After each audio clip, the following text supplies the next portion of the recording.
Freedom physically refined rice bran oil cholesterol ని శుభ్రం చేసేందుకు ప్రతిరోజు వాడండి ఫ్రీడమ్ రైస్ బ్రాన్ ఆయిల్. నమస్తే, నేను Keshav. Welcome to Suman TV. ఆంధ్రప్రదేశ్లో ఎన్నికల హడావుడి కోలాహలం పతాక స్థాయికి చేరింది. ఇక ఫైనల్ స్టేజ్లో ఎవరి బలాలు ఏంటో తేల్చుకునేటువంటి పరిస్థితిలో రాజకీయ పార్టీలు ఓటర్ల దృష్టికి వెళ్ళేటువంటి ప్రయత్నం చేస్తున్నాయి. ఒకవైపు పిఠాపురంలో జరుగుతున్నటువంటి రాజకీయాలపైన ముద్రగడ పద్మనాభం చేస్తున్నటువంటి కామెంట్స్ హీట్ పుట్టిస్తున్నాయి. మరోవైపు జనసేన సింబల్ పైన రాజుకున్న రాజకీయం కూడా ఇంకా కొనసాగుతూనే ఉన్నటువంటి పరిస్థితి. ఫైనల్గా ఓటర్ దేవుడు ఎవరిని కరుణిస్తాడనేటువంటి ఆసక్తికరమైన చర్చ ఆంధ్రప్రదేశ్లో నడుస్తుంది. జనసేన పార్టీకి గ్రౌండ్ రిపోర్ట్ ఏ విధంగా ఉంది, పోటీ చేస్తున్నటువంటి నియోజకవర్గాల్లో అలానే కూటమి బరిలో ఉన్నటువంటి చోట్ల ఎలాంటి వాతావరణం ఉంది, ఎలాంటి ఫీడ్బ్యాక్ వస్తుంది, ఈ అంశాలపైన విశ్లేషణ చూద్దాం. మనతో పాటు ఉన్నారు జనసేన పార్టీ అధికార ప్రతినిధి రజనీ గారు. రజనీ గారు నమస్కారం. నమస్తే అండి. రజనీ గారు, ఏంటి అసలు ఓవరాల్ గ్రౌండ్ రిపోర్ట్ తీసుకునే ముందు ఫస్ట్ మీ అధినేత బరిలో ఉన్నటువంటి పిఠాపురం చుట్టూ రాజకీయం నడుస్తుంది. ముద్రగడ పద్మనాభం గారు రోజుకు ఒక స్టేట్మెంట్ ఇస్తున్నారు. ఇవాళ ఆయన కుమార్తె కూడా రియాక్ట్ అయ్యారు. ఏంటి జనసేన పార్టీ అసలు ఈ స్టేట్మెంట్స్ని కానీ ఆయన చేస్తున్నటువంటి కామెంట్స్ని కానీ ఏ కన్సిడరేషన్లో చూస్తుంది? సార్, ఆయన పద్మనాభ రెడ్డి అనే కంటే పద్మనాభ సింహ అని ఒక సినిమా వచ్చింది చూడండి గతంలో, అలాగే ఆయన మాకు పద్మనాభ సింహంలా కనబడుతున్నారండి. ఎందుకంటే ఈరోజు ఆయన గర్జిస్తుంటే కనీసం వాళ్ళ పిల్ల సైతం భయపడట్లా. ఇంకా పవన్ కళ్యాణ్ గారు భయపడాలని ఎలా కోరుకుంటామో మాకైతే అర్థం కాదు. అంత గొప్ప రాజకీయం చేసే వీరుడు సూర్యుడు అని ఆయన్ని జగన్మోహన్ రెడ్డి గారు భావిస్తే అదే పిఠాపురం సీట్ ఆయనకే ఇచ్చుండేవాళ్ళు. డి అంటే డి అంటూ అసలు గొప్పగా ఉండేది, ఇంకా ఉత్కంఠగా ఉండేది. ఎందుకు అక్కడ వంగా గీత గారు నుంచొని ఒక క్యారెక్టర్ ఆర్టిస్టు, ఒక పెయిడ్ ఆర్టిస్టు, మేమంటే జబర్దస్త్ వాళ్ళని తెచ్చాం, జగన్మోహన్ రెడ్డి ఏమో మా ముద్రగడ గారిని తెచ్చారు. అంటే ఇక్కడ జబర్దస్త్ వాళ్ళు ముద్రగడ గారు ఒకటేనా అనే పరిస్థితికి వచ్చేసింది. ఈరోజు అభిమానం ఉంటే ఉండొచ్చు అండి జగన్మోహన్ రెడ్డి గారి మీద. అంత మాత్రానికి నేను కూడా పద్మనాభ రెడ్డి అయిపోతా అంటే అయిపోవాలి, అది మీ ఇష్టం. దానికోసం మళ్ళీ ఒక మంచి అకేషన్ కావాలి, ఒక మంచి సందర్భం కావాలి అంటూ ఈరోజు పవన్ కళ్యాణ్ గారు గెలిచిన శుభ సందర్భంగా ఆయన నామకరణం చేయించుకుంటాను అంటే అది ఆయన ఇష్టం. ఈరోజు వారి కూతురు కూడా అదే అనింది, మీరు వంగా గీత గారికి ప్రచారం చేయదలిస్తే చెయ్యండి, అంతేగాని ఆయన్ని ఓడిస్తాను అప్పుడు రెడ్డిగా పేరు మార్చుకుంటాను అంటే ఇదంతా కరెక్ట్ కాదు అంటూ తన కూతురే చెప్పిన మాట. పద్మనాభ రెడ్డి గారి అభిమానులు బాధపడుతూ తన కూతురుతో చెప్పించిన మాటలు ఇవి. అమ్మా, నాన్నగారు చేసిన పని కరెక్ట్ గా లేదు, నాన్నగారు శృతి మించిపోతున్నారు, వైసీపీ మాయల మరాఠీలో పడిపోయారు, జగన్ మాయలో కొట్టుకులాడుతున్నారు, నాన్నగారు ఇచ్చే స్టేట్మెంట్ల వల్ల మేము తలెత్తుకోలేకపోతున్నాం అమ్మా అంటే ఆయన సహచరులు సన్నిహితుల మాటలు విని ఆ బిడ్డ ఈరోజు బయటకు వచ్చి, నాన్నగారు మీ వెనకాల ఉండేవాళ్లే బాధపడుతున్నారు, మన దగ్గర పనిచేసే వాళ్ళు మన అభిమానులు, మీరంటే ప్రాణం పెట్టే వాళ్ళు కూడా ఈరోజు మీరు ఈ మాట అన్నందుకు అంటే ఒక సవాల్ విసిరారు. ఇప్పుడు ఆయన పద్మనాభ రెడ్డి గారిగా మారుతారా, పద్మనాభ చౌదరి గారిగా మారుతారా, ఇక అది ఆయన ఇష్టం. కానీ ఒక సవాల్ విసిరారు. గ్రౌండ్ రిపోర్టు పవన్ కళ్యాణ్కి పూర్తి వ్యతిరేకంగా ఉంది, ఆయన ఓడిపోతున్నారు, ఆయన ఓడిపోకపోతే పేరు మార్చుకుంటా అంటే పేరు మార్చుకుంటారో కులం మార్చుకుంటారో, అది కూడా ఆయన చాయిస్. కాబట్టి ఆ నెక్స్ట్ వర్షన్ తీసేద్దాం. ఫస్ట్ వర్షన్ ఏంటంటే పవన్ కళ్యాణ్ గారు ఓడిపోతున్నారు అన్నారు. పిఠాపురంలో ఏముంది అసలు యాక్చువల్ గ్రౌండ్ రిపోర్ట్ ఏంటి? మీరు అన్ని కాన్స్టిట్యున్సీస్ తిరుగుతున్నారు కదా, మీకున్న సమాచారం? అన్ని కాన్స్టిట్యున్సీకి తిరుగుతున్నాను సార్. ఏ రోజు పిఠాపురంలో అడుగు పెడతానా అని మనస్ఫూర్తిగా ఎదురు చూస్తున్నాను. రాగల 2-3 రోజుల్లో ఖచ్చితంగా అక్కడికి వెళ్తాను. ఈలోపు సినిమా తారలు, అదే రకంగా జబర్దస్త్ సంబంధించిన ఆర్టిస్టులు, నాగబాబు అన్న గారి భార్య వరుణ్ తేజ్, వీళ్ళందరూ తిరుగుతూ 2 చేతులు పట్టుకుంటే, తల్లి మీరు అడగాల్సిన పని లేదు, ఒకసారి చేసిన తప్పుకే సిగ్గుతో తలదించుకుంటుంది ఈరోజు కులం. దయచేసి మీరు మళ్ళీ ఓటేయమని అడగద్దమ్మా, మా బాధ్యతగా ఏపిస్తాం, ఓట్లు దగ్గరుండి మా దేవుణ్ణి మేమే గెలిపించుకుంటాం.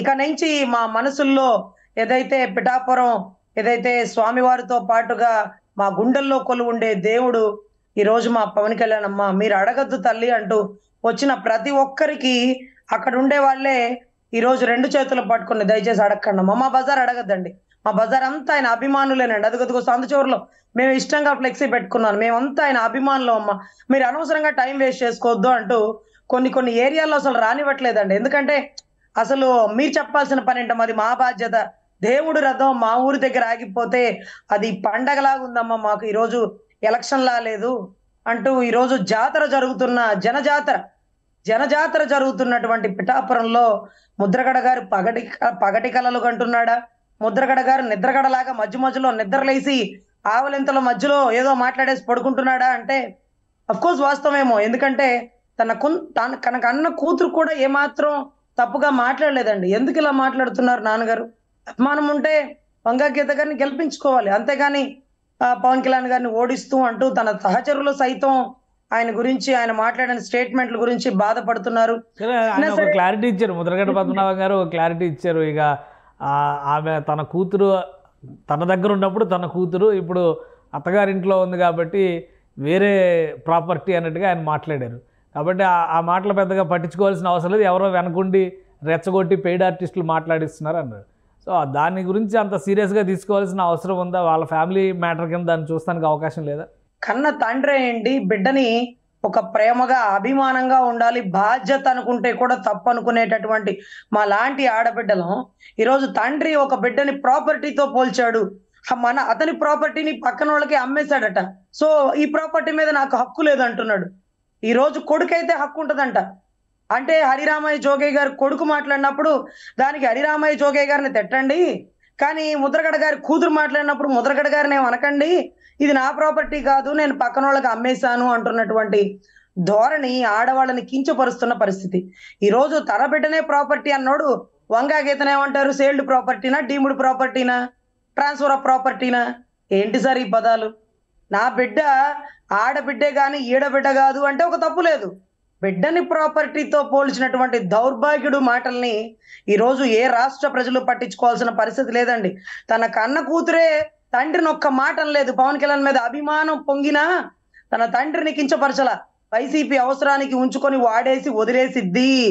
ఇది మా నాన్నగారికి ఇంకా తెలియట్లేదు, ఎందుకు శృతి మించిపోతున్నారు, ఎందుకు ఇలాంటి స్టేట్మెంట్లు ఇస్తున్నారు అనిందే గాని నా తండ్రి transferred property, deemed property, YCP Jaganmohan Reddy sealed property అని అనలేదండి. ఒక వయసు మీరినటువంటి వ్యక్తి మాట్లాడిన మాటలని మేము పట్టించుకునే పరిస్థితిలో లేదు. ఎంత చెడ్డా మా కాపు కులమే, మేము కూడా ఏమి అనలేని పరిస్థితి.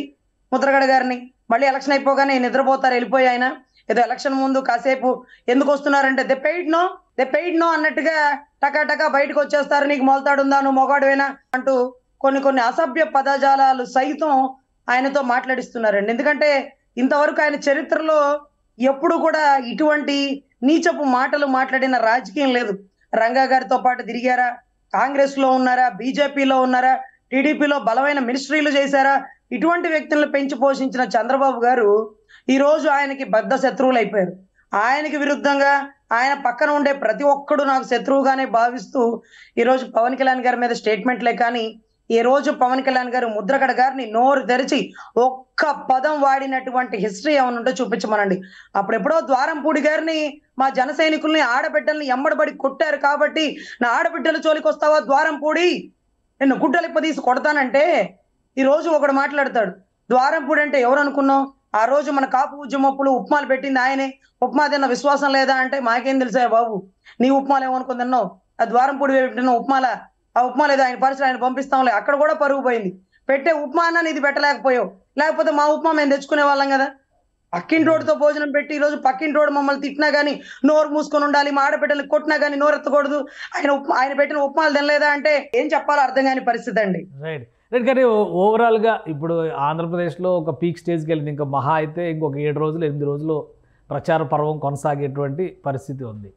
ఇప్పుడు ఏంటి గ్రౌండ్ రిపోర్ట్ ఏంటి? ఇంకా జనసేన పార్టీ సింబల్ పైన స్పష్టత రాలేదు, అటు కోర్టు పరంగా కానీ ఇటు ఎలక్షన్ కమిషన్ పరంగా కానీ. ఇది ఒక గందరగోళ స్థితిని కూడా సృష్టిస్తుంది అనేటువంటి అభిప్రాయం ఉంది. ఏం చెప్తారు? సింబల్ గురించి క్లారిటీ వచ్చేసినట్టేనా? ఏమన్నా క్లారిటీ ఇవ్వగలుగుతారా మీరు? సార్, ఈరోజు రాష్ట్ర ఎలక్షన్స్ ని శాసిస్తుంది గ్లాస్, పగిలే కొద్దీ పదునెక్కిద్ది అనే కొటేషన్ తో ఈరోజు టీడీపీ ఓట్ బ్యాంకింగ్ లక్ష ఇచ్చినా పక్కకు పోదండి. మనం ఎంత చేసినా కూడా వైసీపీ ఓట్ బ్యాంకింగ్ అక్కడక్కడ తగ్గిందేమో కానీ చలించకుండా అంతే ఉందండి.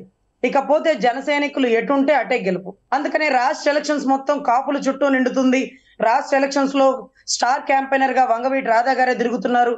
వీటన్నిటికంటే మించి ఈ గ్లాసు కనపడిన ప్రతిసారి అవ్వో తాతో కన్ఫ్యూజ్ అయ్యి సైకిల్నో పుష్పాన్న వదిలేసి ఈ గ్లాసు గుద్దేస్తారేమో, ఈ గ్లాసుని తీసుకురాకూడదు, ఏదైతే 21 చోట్లే తప్ప మిగతా చోట్ల గ్లాస్ ఉండకూడదు, జనాలు కన్ఫ్యూజ్ అవుతారంటూ వెళ్ళిన చోట్ల ఇదిగో అమ్మ కమలం గుర్తు, ఇదిగో అమ్మ సైకిల్ గుర్తు తప్ప ఇంకేమీ చూడకూడదు అంటున్న ప్రచారం ఇంకా ముమ్మరం చేసింది. కానీ ఎలక్షన్ కమిషనరు ఇంత గొప్పగా శాసిస్తున్న గ్లాసు, ఈ గ్లాసుకి ఈ రోజు మోడీ గారి దగ్గర అపాయింట్మెంట్, ఈ గ్లాస్ కి ఈ రోజు అమిత్ షా గారి దగ్గర అపాయింట్మెంట్, ఈ గ్లాసు ఈ రోజు టీడీపీని బీజేపీని కలపగలిగింది. ఈ గ్లాసు ఒక కూటమిలో అభ్యర్థులను 175 చోట్ల గెలిపించబోతుంది ఈ గ్లాసే. అటువంటి గ్లాసు 21 చోట్ల కాకుండా మిగతా చోట్ల ఉంటే కన్ఫ్యూజ్ అయ్యే వాతావరణం నెలకొందని ఎలక్షన్ కమిషనర్ కూడా తెలుసు. మరెందుకు రాష్ట్ర ప్రజలు అవ్వలు తాతలు కొంతమందికి చెప్పినా గానీ ఎక్కదు, కొంతమందికి విపరీతమైన అభిమానంతో అదంతా మనకెందుకులే గ్లాస్కే గుద్దేద్దాం, మూడో వాడికి చెప్పొద్దు అంటున్న పరిస్థితి కూడా ఉంటది. సో గ్లాసు స్క్రీన్ మీద కనపడకూడదు. కనపడేటటువంటి సింబలు సైకిల్లో పుష్పం ఉంటే అటు సైకిల్కో ఇటు పుష్పానికో గుద్దుతారు. అంతేగాని కూటమి అభ్యర్థిలో నుంచున్నటువంటి పవన్ కళ్యాణ్ గారికి గ్లాసో బకెటో ఏదో చెంచానో గెరట్నో ఇచ్చేస్తే కన్ఫ్యూజ్ అయిపోరండి. సో మరేమోనండి ఎలక్షన్ కమిషనర్ మరి ఎలా ఉందో మాకు అర్థం కావట్లేదు. జవహర్ రెడ్డి గారు అంటే ఒక reserved symbol registered party with reserved symbol అనే కేటగిరీలో జనసేన పార్టీకి సంబంధించి ఆల్రెడీ గతంలో ఒక సర్క్యులర్ ఇచ్చి మళ్ళీ ఫ్రీ సింబల్స్ లిస్ట్లో కూడా గాజు గ్లాస్ గుర్తును పెట్టింది. సో ఆబ్వియస్గా గాజు గ్లాస్ గుర్తు పాపులర్ కాబట్టి ఇండిపెండెంట్లు ఎక్కువ మంది కోరుకునేటువంటి ఛాన్స్ ఉంటుంది. ఆల్రెడీ కేంద్ర ఎన్నికల సంఘాన్ని జనసేన పార్టీ కోరినా కానీ దాని మీద సరైన నిర్ణయం తీసుకోలేదు ఇంతవరకు. అలానే అలాట్మెంట్ కూడా జరిగిపోయింది, కోర్టులో కేసు వేసినా కానీ ఈ సమయంలో మేము ఏం చేయలేమని ఎలక్షన్ కమిషన్ చేతులు ఎత్తేస్తుంది. సో ఓవరాల్గా 21 నియోజకవర్గాల్లో జనసేన ఉన్న చోట్ల ఇబ్బంది కాకపోవచ్చు కానీ మిగతా చోట్ల కన్ఫ్యూజన్ ఎక్కువ అయ్యే ప్రమాదం లేదా? దీన్ని ఇంకా నిలువరించడానికి లీగల్గా మీరు ఆల్రెడీ ఒక అడ్వకేట్గా కూడా మీకు నాలెడ్జ్ ఉంది కాబట్టి దాని మీద అవగాహన ఉంది కాబట్టి అసలు అటువంటి అవకాశం లేదా చట్టపరంగా దీన్ని నిలువరించడానికి కానీ ఆపడానికి కానీ? ఇందాక మీరు అన్నట్టుగా రిజర్వ్డ్ ఏదైతే రిజిస్టర్డ్ అన్నారో ఇది ఎలక్షన్ కి ముందుగానే ఏదైతే అధినాయకులు దీని గురించి కూలంకష చర్చలు చేయాల్సిందేనండి. ఇప్పటికీ లేట్ అయిపోయింది. అక్కడికక్కడిగా ఇండివిజువల్ గా ప్రతి ఒక్కడు పవన్ కళ్యాణ్ అంటూ మాకు గ్లాసే కావాలంటూ ఈ రోజు అభ్యర్థన ఓట్లను జనాలని కన్ఫ్యూజన్ చేయడానికే అనిపిస్తుంది. ఇక హైకోర్టులో కేసు అంటే చంద్రబాబు గారు అదిరిపోయి అడ్వకేట్లను పెట్టుకున్న 52 రోజులు ఎలా లోపల ఉండాల్సి వచ్చిందో, ఇక్కడ ఏం జరుగుతున్నా సరే ఈ రోజు నిమ్మక నీరెత్తున్నటువంటి న్యాయస్థానాలు ఈ రోజు త్వరితగతిన తీర్పిస్తే ఎలక్షన్ లో ప్రజాస్వామ్యాన్ని కాపాడవచ్చు. ఈ రోజు ఒక ఆరోపణలు చేస్తున్న వ్యక్తిని లోపల ఉంచకూడదు, ఇతను ఇమీడియట్ గా బయటకు తీసుకురావాలి అనేటటువంటి తాపత్రయం అనేది అన్ని చోట్ల తక్కువ అయిపోయిందండి. ఈ రోజు ఏది జరిగినా టు బి ఫ్రాంక్ అన్నట్టుగా లాంగ్ జరుగుతూనే ఉందండి. సో ఎలక్షన్స్ కి ముందు ఈ కేసును తొందరగా జడ్జిమెంట్ ఇవ్వడమా, లేకపోతే ఈ ఫ్రీ సింబల్ కాదు ఇది రిజిస్టర్డ్ పార్టీ, సో రిజర్వ్డ్ అయిపోయింది ఈ సింబల్, ఇది ఎవరికి ఇవ్వకూడదు అంటూ ముందుగానే ఆపేసి ఉండాల్సింది. కానీ ఆపకపోవడం కొద్ది గొప్ప ఇబ్బంది అనిపించవచ్చు. కానీ ప్రజలకి అవేర్నెస్ ఇస్తున్నటువంటి ప్రతి పార్టీ నాయకులు అంటే అక్కడ ఏ అభ్యర్థుల నుంచి ఉన్నారో ఆ పార్టీ నాయకులు పూర్తి క్యాంపెయినింగ్ చేస్తున్నారండి. ఏమో ఎలక్షన్స్ కి అంటే మే 13 లోపు మారే అవకాశాలు కూడా ఏమన్నా ఉండొచ్చు. సో అధినాయకులకు కూడా ఇది తెలుసు కాబట్టి మరి దీని గురించి ఎందుకు అంత గొప్పగా చర్చ చేయలేదో మరి ఇంకా అర్థం కాని పరిస్థితి అండి. సో అంటే ఓవరాల్గా ఇప్పుడు మీకు ఉన్నటువంటి గ్రౌండ్ రిపోర్ట్ ఏంటి? 23 స్థానాలు మొత్తం 2 పార్లమెంట్లతో కూడా కలుపుకొని చూస్తే ఎలా ఉంది? క్యాంపెయిన్ ఎలా నడుస్తుంది? జనసేన పార్టీ గెలిచేటువంటి స్థానాల విషయంలో క్లారిటీ వచ్చిందా? ఒక 21లో అసెంబ్లీ స్థానాల్లో 18 అని మా మనసుకు అనిపిస్తుందండి. అక్కడెక్కడ కొద్దిగా డౌట్, మళ్ళీ అది కూడా గెలిచే అవకాశాలు ఉన్నాయేమో అనిపిస్తుంది. అదే రకంగా 2 ఎంపీ స్థానాలు అయితే ఇక తిరుగులేదండి. అన్నయ్య చిత్తశుద్ధిగా కాకినాడ మీద కాన్సన్ట్రేట్ చేస్తున్నారు. అదే రకంగా ఇక బాలశౌరి గారు అయితే ఎప్పుడు వన్ సైడేనండి, ఎటువంటి డౌట్ లేదు, ఆయన భారీ మెజారిటీతో గెలుస్తారు. జనజాతర జరుగుతుంది బందర్ పరిసర ప్రాంతాల్లో. కాకినాడలో ఏదైతే సునీల్ గారు నుంచున్నారేమో బహుశా మీకు ఐడియా ఉండొచ్చు. ఎవరైతే ఆ సునీల్ అనే వ్యక్తి ఉన్నాడో పాపం అతను అప్పుడప్పుడు బయటకు వచ్చిపోతుంటాడు. అదే రకంగా గంటకో పార్టీలో ఉంటుంటాడు, ఇవాళ ఇక్కడ రేపు ఇంకో చాట. ఒక ఎంపీ అనేవాడు రాజ్యసభ లేకపోతే పార్లమెంట్ లో ఉండే వ్యక్తి ఎలా ఉండాలి అంటే మోడీ గారితో సత్సంబంధాలు కలిగి ఉండాలి. ఎందుకంటే ఆ ఊరికి సంబంధించిన ఏ ప్రాజెక్ట్ తీసుకురావాలన్నా పిఎం దగ్గర నుంచి ఒప్పించుకుని ఒక ప్రాజెక్ట్ తీసుకురాలేదు. అటువంటి అప్పుడు ఏదైతే అక్కడ ఉన్నటువంటి టీ టైం ఉదయ్ గారు ఉన్నారో ఆయన ద్వారా అతి తేలికగా అమిత్ షా గారిది కానీ మోడీ గారి కానీ అపాయింట్మెంట్ దొరికి అక్కడ కాకినాడ పార్లమెంట్ స్థానంలో ఏ పని చేయాలన్నా ఏ ప్రాజెక్ట్ తీసుకురావాలన్నా అతి తేలిగ్గా జరుగుతుందని భావిస్తున్నాం. ఆ సునీల్ గారి వల్ల కాదు, ఆయన అప్పుడప్పుడు తెర మీదకి వచ్చే తారలాగే కనపడతాడు, కనీసం తారన్నా కాదు, సినిమాలో నటిస్తున్నాడులే పోనీలని వదిలేద్దాం అంటే అది లేదు ఇది లేదు, రెండుకి జంట రెండలాగా కాసేపు ఆ పార్టీ కాసేపు ఇక్కడ అక్కడ గంతులేసే వాళ్ళని రాష్ట్ర ప్రజలు గుర్తించరని, భారీ పరాభవం చేసి పంపిస్తారని, అదే రకంగా అన్నయ్య అడుగుజాడలో నడుస్తూ అన్నయ్యకి అనుసంధానంలో అన్నయ్యకి అడుగడుగున సహాయ సహకారాలు అందించేటటువంటి ఉదయ్ గారిని భారీ మెజారిటీతో గెలిపించాలని మనస్ఫూర్తిగా కోరుకుంటున్నామండి. భారీ మెజారిటీతో మా అన్న గెలుపు చూపించి అన్న దశాబ్ద కాలం నుంచి పడుతున్న కష్టానికి రుణం తీర్చుకోవాలని నేను పిఠాపురం వాస్తవ్యులు కోరుకుంటున్నానండి.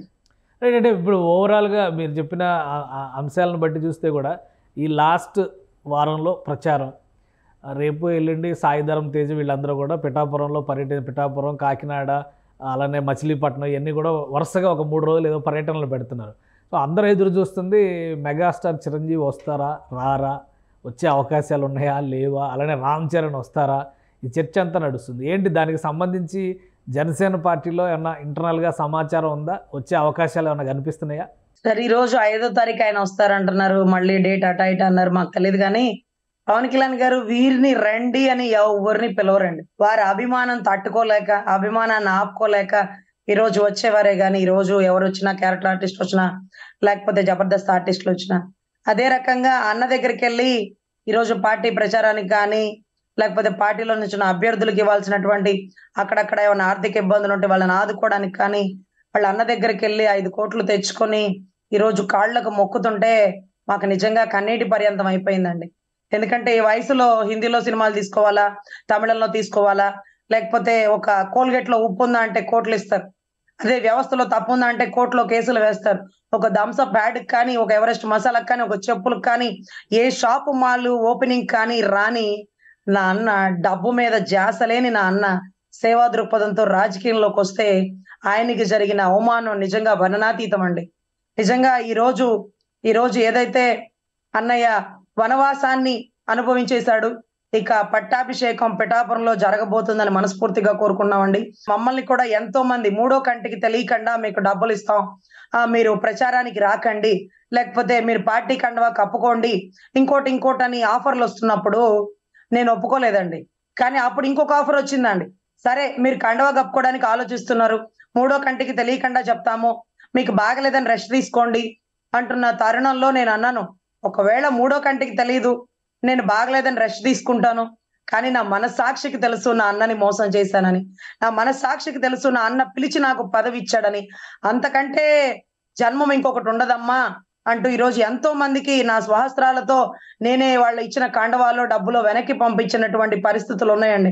ఈరోజు మీడియా ముందు వాళ్ళందరికీ చెప్తున్నాను, నేనే కాదండి, నాలో జన సైనికులు ఎవరున్నారో ఏ ఒక్కరిని మీరు కొనలేరు. ఎందుకంటే మా అన్న చేసిన త్యాగం, అతన్ని ఆయన తగ్గించుకున్న ప్రతిసారి మా కళ్ళమ్మ నీళ్ళు వచ్చేస్తాయండి. ఆయన ఎవరన్నా పొగుడుతుంటే మేము అస్సలు ఓర్చుకోలేమండి.